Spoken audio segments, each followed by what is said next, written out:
ఓం సాయిరాం. బాబా భక్తులందరికీ కూడా నమస్కారం అండి. అందరూ కూడా సుఖంగా సంతోషంగా ఎప్పుడూ కూడా ఆనందంగా ఉండాలి అని చెప్పి ఆ బాబాగారి తరపున నేను కూడా మనస్ఫూర్తిగా కోరుకుంటున్నాను.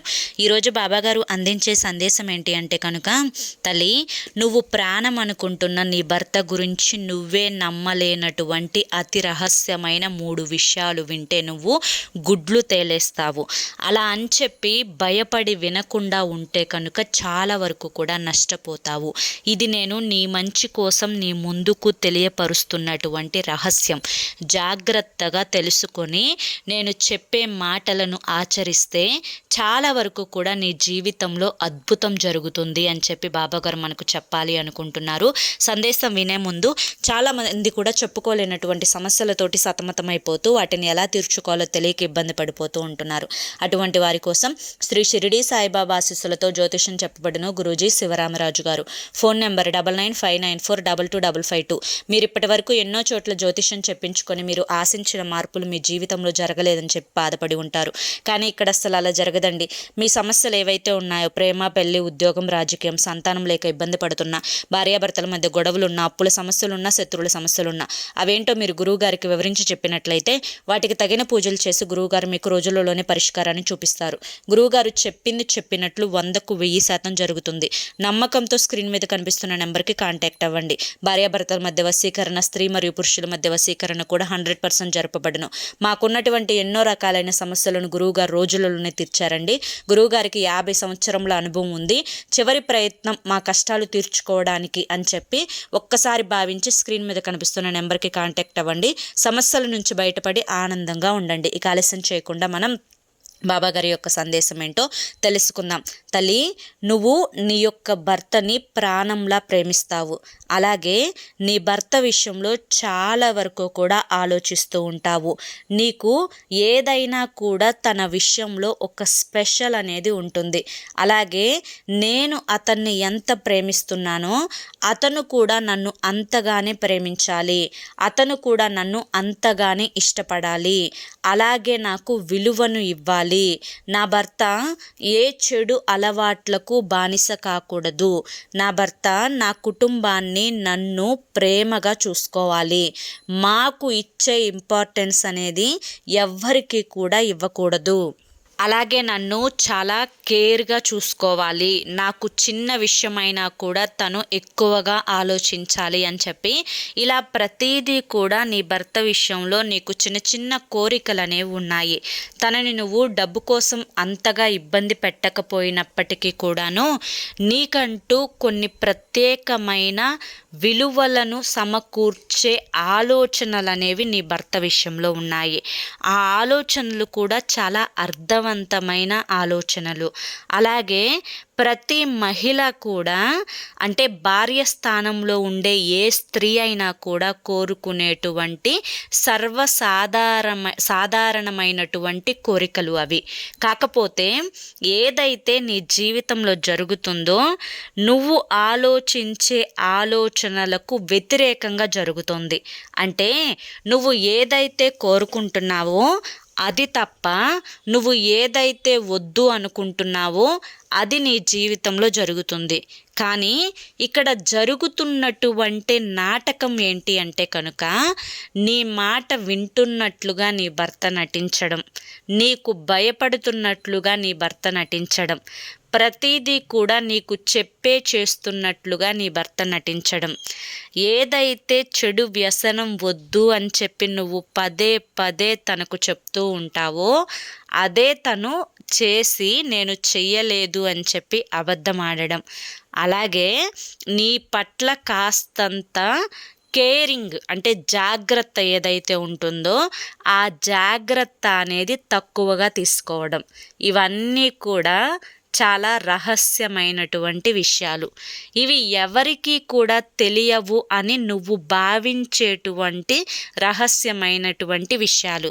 అయితే ఇవన్నీ కూడా నాకు ఎలా తెలిసాయి అంటే కనుక, నువ్వు నా భక్తురాలివి, ప్రతి నిమిషం నీ యొక్క మనసులో ఆలోచన ప్రతిదీ కూడా నువ్వు నాతోనే పంచుకుంటావు తల్లి. కాబట్టి నీ యొక్క ప్రతి ఆలోచన నాకు తెలుసు. కాకపోతే ఈ రహస్యాలన్నీ కూడా కేవలం నాకు మాత్రమే కాకుండా నీకు బంధువులు అనే పేరుతోటి ఉన్నటువంటి శత్రువులకి కూడా తెలిసిపోయాయి. ఎందుకు అంటే కనుక నువ్వు శత్రువులు అని చెప్పి నీకు నువ్వుగా భావిస్తున్నప్పటికీ కూడాను అతను మాత్రం తన యొక్క శ్రేయోభిలాషులు, తన రక్త సంబంధికులు, తన శ్రేయస్సును కోరుకునేవారు, తన మంచి కోరుకునేవారు అని చెప్పి భావిస్తున్నాడు. కాబట్టి ఇక్కడ నేను చెప్పాలి అనుకుంటున్నటువంటి పూర్తి విషయం ఏంటి అంటే కనుక బిడ్డ, ఎప్పుడైనా కానీ ఇక్కడ ఎవరు కూడా ఎవరికి నచ్చినట్లుగా ఉండరు. ఎవరి జీవితాలనేవి వారికి నచ్చినట్లుగా వారు అనుభవిస్తూ ఉంటారు. ఇక్కడ ఈ విషయంలో ఎవరిని తప్పు పట్టడానికి లేదు. కానీ ఎప్పుడైతే భార్య భర్త అని చెప్పి ఈ బంధం ఏర్పడుతుందో ఆ బంధం అనేది చాలా పవిత్రమైనది. ఈ బంధం అనేది చాలా విలువైనది. ఈ బంధం యొక్క విలువ తెలుసుకున్న ఆ స్త్రీ మహిళ అంటే ఆ మహిళ ఎవరైతే ఉందో, ఆ పురుషుడు ఎవరైతే ఉన్నారో వీరిద్దరూ కూడా ఆ బంధానికి విలువను ఇవ్వాలి, గౌరవాన్ని ఇవ్వాలి. ఇక్కడ మేము ఇద్దరం కాదు ఒకరిమే అనే భావన వారిలో పూర్తిగా కలగాలి. ఏ కష్టం వచ్చినా నష్టం వచ్చినా ఒకరికి ఒకరు మేము తోడుగా ఉంటాము అని చెప్పి వారికి వారు ధైర్యంగా అనుకోవాలి. నాకు ఏదన్నా కష్టం వస్తే నా భర్త చూసుకోవడానికి ఉన్నాడు కదా అని చెప్పి భార్య అనుకోవాలి. నాకు ఏదైనా కానీ ఒక సహాయం కోరినప్పుడు ఒక స్నేహితురాలిలాగా నా భార్య సలహానిస్తుంది కదా అని చెప్పి ఆ భర్త అనుకోవాలి. అలాగే ఇద్దరూ కలిసి ఒకే మాట మీద ఒకే బాటలో నడుస్తూ తన కుటుంబాన్ని ముందుకు తీసుకొని వెళ్ళాలి. తన బిడ్డలకు ఆదర్శవంతులుగా నిలబడగలగాలి. తన బిడ్డలకి మంచి భవిష్యత్తును అందించగలగాలి. ఇక్కడ ఇప్పుడున్నటువంటి ఈ పరిస్థితులలో ఎవరైతే భార్యాభర్తలు ఉన్నారో చాలామంది కూడా 100లో 80% మందిని గమనించుకున్నట్లయితే చాలామంది కూడా అనుకున్నటువంటి ఆలోచన ఏంటి అంటే కనుక చాలామంది ఎవరి జీవితాలు వారివే. ఇక్కడ మేము ఒకరిమి కాదు ఇద్దరిమి. నేను సంపాదిస్తున్న డబ్బు నాకు హక్కు, వారు సంపాదిస్తున్న డబ్బు నా ఇష్టం. నేను ఏ వ్యసనమైనా చేసుకుంటాను, ఏ అలవాటు కూడా ఎవరి కోసం మార్చుకోను. అలాగే కుటుంబానికి ఎంతవరకు తేవాలి, ఎంతవరకు పెట్టాలి, ఎంతవరకు చూసుకోవాలో అన్నీ నాకు తెలుసు. నాకు ఒకరు చెప్పాల్సినటువంటి అవసరం లేదు. నేను ఎవరి మాటకు విలువని ఇవ్వను. నేనేంటో టైంకి ఇంటికి వెళ్ళానా, తిన్నానా, బయటకు వెళ్ళిపోయానా అన్నట్లుగా మగ మనిషి ఉంటున్నారు. ముఖ్యంగా ఒక మగాడి ఆలోచన అనేది అందరినీ కాదు. ఇక్కడ అండర్లైన్ చేసుకోవాల్సిన విషయం ఏంటి అంటే కొంతమందిని ఉద్దేశించి మాత్రమే ఇది చెప్పడం జరిగింది. బిడ్డ, ఈ విషయంలో నీ ఇంట్లో కూడా ఇదే జరుగుతుందా అని చెప్పి నువ్వు ఆలోచించుకోవాలి. ఎందుకు అంటే కనుక భార్యాభర్తలు అంటే ఎప్పుడైనా ఒకే బాట మీద నడవాలి. నేను ఇక్కడ ఇద్దరిని విడిపోమ్మని చెప్పి చెప్పడం లేదు. ఎందుకు అంటే అందరి మనస్తత్వాలు అనేవి ఒకేలాగా ఉండవు కాబట్టి. బిడ్డ, ఇక్కడ నువ్వు పూర్తిగా గుర్తుంచుకోవాల్సిన విషయం ఏంటి అంటే కనుక నువ్వు నీ భర్త నువ్వు తిన్నా తినకపోయినా కూడా తిన్నావా అని చెప్పి ప్రేమగా అడగడం లేదా? అలాగే నీ భర్త నీకు ఏదన్నా అనారోగ్య సమస్య వచ్చినప్పుడు నీకు ఒంట్లో బాలేదా, నీకు నేనున్నాను కదా, నీకు అనారోగ్యం అని చెప్పి ఎప్పుడూ ఆలోచించకు, భయపడకు, నేను నిన్ను ప్రేమగా చూసుకుంటాను, ఎంత ఖర్చైనా కూడా నీ కోసం పెడతాను అని చెప్పి అనడం లేదా? అలాగే ఎప్పుడు నీకు రోగాలే అని చెప్పి నిన్ను తిడుతూ ఉన్నారా? అలాగే తను నీకు ఏదైతే ఇష్టం లేదో అంటే తన యొక్క స్నేహితులతోటి ఎప్పుడు సెలవు వచ్చిన ప్రతిసారి సమయాన్ని కేటాయిస్తూ అలాగే వారితోటి మద్యం సేవించడం ఇలా చేస్తూ రాత్రి పగళ్ళు అనేది తేడా లేకుండా వారితోటే సమయాన్ని ఎక్కువగా కేటాయిస్తూ నిన్ను నీ బిడ్డలను సరిగ్గా పట్టించుకోకుండా మీకు సమయాన్ని ఇవ్వకుండా చేస్తున్నారా? నువ్వు దీని గురించి ఎంత వాదించినా కూడా నీ మాటకు విలువ అనేది ఇవ్వడం లేదా? అలాగే నీకు కేవలం ఇంట్లోకి బియ్యం, కూరగాయలు, సరుకులు అంతవరకే తీసుకొచ్చి పిల్లల ఫీజులు ఇవన్నీ కూడా అడపాదడపాగా కట్టి ఏదన్నా ఒక చీర కొనుక్కుందాము అన్నా, లేదంటే కనుక ఒక డ్రెస్సు కొనుక్కుందాము అన్నా కూడా డబ్బులు ఏమాత్రం కూడా ఇవ్వడం లేదా? తన జాగ్రత్తలో తను ఉండే ప్రయత్నం చేస్తున్నారా? ఇలా ఏ మార్పు అయినా గతంలో కంటే కూడా ఇప్పుడు తేడాగా కనిపిస్తుందా?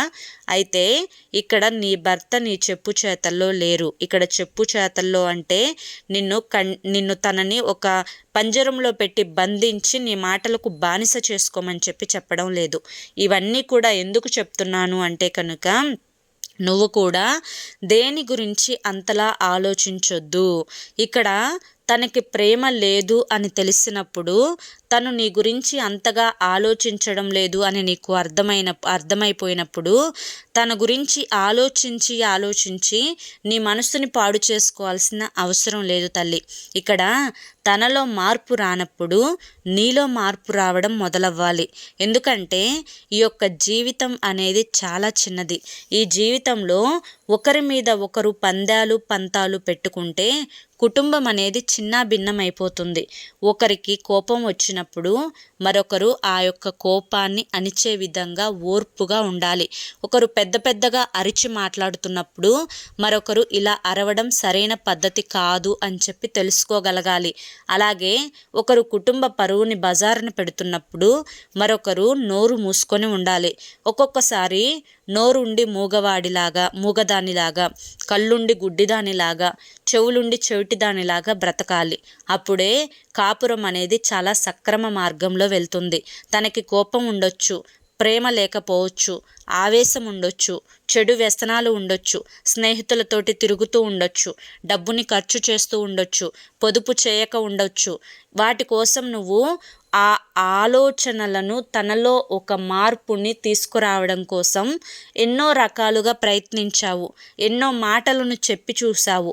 ఎంత చెప్పినా కూడా తనలో ఇసుక రేణువంత మార్పుని కూడా నువ్వు సాధించలేనప్పుడు ఇక తనను మూర్ఖుడిగా భావించి నువ్వు చేసే ప్రయత్నాలు చేసుకోవాలి. అలాగే కానీ దానికోసం ఆలోచించి నా జీవితం అంతా అయిపోయింది, నా భర్త నా మాట వినడం లేదు అని చెప్పి ఒక రకమైనటువంటి డిప్రెషన్లోకి వెళ్ళిపోయి మనసుని పాడు చేసుకొని మానసికంగా కుంగిపోయి అనారోగ్య సమస్యలు తెచ్చుకొని బిడ్డల్ని సరిగ్గా పట్టించుకోకుండా ఉండి మనసంతా కూడా గందరగోళంగా ఉంచుకుంటూ ఇల్లంతా కూడా రణరంగ వాతావరణాన్ని నువ్వు సిద్ధం చేసుకుంటూ ఎప్పుడూ కూడా ఏదో కోల్పోయిన దానిలాగా ఎక్కడా కూడా సంతోషకరమైన వాతావరణం అనేదే లేకుండా, పాజిటివిటీ అనేదే లేకుండా ఒక రకమైనటువంటి నెగిటివ్ భావనలో కనుక నువ్వు బ్రతికావు అంటే నీ జీవితంలో చాలా కోల్పోతున్నావని అర్థం.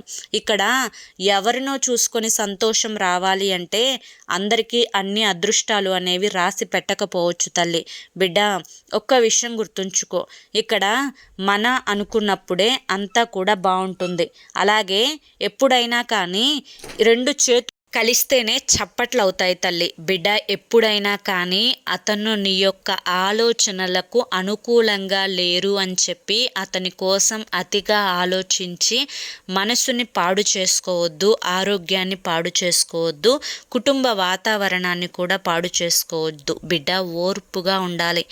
ఆడదానికి భూదేవికి ఉన్నంత ఓర్పు ఉంటుంది. అలాగే ఆ తల్లి మహాశక్తికి ఉన్నటువంటి శక్తి ఉంటుంది. ఆడది తలుచుకుంటే ఏదైనా కూడా సాధించగలదు. కాబట్టి మానసికంగా కృంగిపోతూ నీలో శక్తిని క్షీణింప చేసుకోవద్దు. నువ్వు చాలా శక్తివంతమైన వ్యక్తివి. అలాగే నువ్వు ఏదైనా కూడా తలుచుకుంటే అనుకుంటే సాధించగలవు. నీ యొక్క మనస్సుని నువ్వు జయించగలవు. ఇప్పుడు ఏదైతే మానసికమైన ఒత్తిడి నిన్ను కృంగతీస్తూ ఉందో ఆ ఒత్తిడి నుంచి బయటపడాలి అంటే సంతోషకరమైనటువంటి మార్గాన్ని మార్గాన్ని నువ్వు ఎంచుకోవాలి. జీవితంలో ఆనందంగా ఉండటం కోసం ఏ రకమైన మార్గంలో అడుగు పెడితే ఆనందంగా ఉంటావో ఆలోచించుకోవాలి. ఎప్పుడూ కూడా ఏదో కోల్పోయిన దానిలాగా జీవితాన్ని అలా గడుపుతూ వెళ్ళొద్దు. నువ్వు నీ కుటుంబం కోసం చేయగలిగినంత చేయగలగాలి. నీ బిడ్డల కోసం చేయగలిగినంత చేయగలగాలి. ఇక్కడ నీ భర్త నీకు తెలియకుండా చాలా రహస్యాలను దాస్తున్నారు. మందు తాగలేదు అని చెప్పి తన యొక్క కుటుంబం కోసం, అంటే తన యొక్క తల్లిదండ్రుల కోసం, లేదంటే కనుక వారి యొక్క తోబుట్టువుల కోసం ఏదైతే చేస్తున్నారో అది తప్పు అని చెప్పి అనడం లేదు. కానీ నిన్ను కూడా నిర్లక్ష్యం చేసి వారి ముందు నిన్ను కూడా తప్పుగా క్రియేట్ చేసి అతను చేస్తున్నటువంటి ఈ నిర్లక్ష్యం మాత్రం ఖచ్చితంగా సరైనది కాదు. అలాగే వారు ఏదైతే తన స్నేహితులతోటి చేస్తున్నటువంటి పని ఉందో, అంటే నీ మీద చాడీలు చెప్పడం, నువ్వు మంచిగా ఉన్నప్పటికీ కూడాను గయ్యాలి అనే ముద్రను వేయడం, అలాగే నిన్ను నలుగురిలో చిన్నతనంగా క్రియేట్ చేయడం, ఇటువంటివన్నీ కూడా చాలా వరకు తప్పే చేస్తున్నారు. తన తప్పు తాను తెలుసుకునే రోజు ఖచ్చితంగా వస్తుంది. బిడ్డ, అతని కోసం నువ్వు ఇక నుంచైనా కానీ ఆలోచన మానేస్తాను అని చెప్పి నాకు మాట ఇవ్వాలి. ఎందుకు అంటే ఇతని కోసం నువ్వు ఆలోచించి నీ ఆరోగ్యాన్ని నిర్లక్ష్యం చేసుకుంటున్నావు. నీ యొక్క మానసికమైనటువంటి ప్రశాంతతను దూరం చేసుకుంటున్నావు. సంతోషకరంగా అనుభవించాల్సినటువంటి నీ వయసును డిప్రెషన్లోకి వెళ్ళి ఏం చేస్తున్నావో, ఎప్పుడు తింటున్నావో, ఎప్పుడు పడుకుంటున్నావో, ఎప్పుడు లెగుస్తున్నావో, అసలు ఏం జరుగుతుందో నీ కుటుంబంలో, ప్రపంచమంతా కూడా బయటికి వెళ్ళి చూస్తే ఎలా ఉందో, నీ యొక్క ఫేస్ అనేది, అంటే నీ యొక్క మొహం అనేది అద్దంలో చూసుకుంటే ఎలా ఉందో ఒక్కసారి నువ్వు చూసుకొని నీ యొక్క మానసిక స్థితి, శారీరక స్థితి అనేది గమనించుకొని నీలో మార్పు తెచ్చుకునే ప్రయత్నం చెయ్యి. ఎందుకంటే ఇక్కడ నువ్వు నీ భర్తని ప్రాణం అనుకుంటున్నావు. నీ భర్త నీకు ప్రతిదీ చెప్పే చేయాలి అనుకుంటున్నావు. తను మంచి మార్గంలో నడవాలి అనుకుంటున్నావు. డబ్బున్నా లేకపోయినా ఇద్దరు కలిసికట్టుగా జీవించాలి అనుకుంటున్నావు. కానీ నేను ఇందాక చెప్పినట్లు 2 చేతులు కలిస్తేనే చప్పట్లు అవుతాయమ్మా.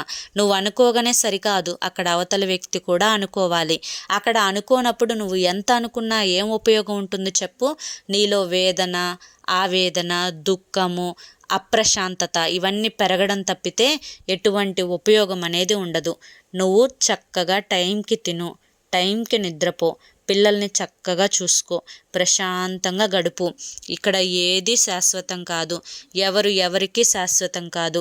ఇక్కడ ఏది ఎంతవరకు అనుభవించాలని రాసి పెట్టుంటుందో అంతవరకే అనుభవిస్తారు.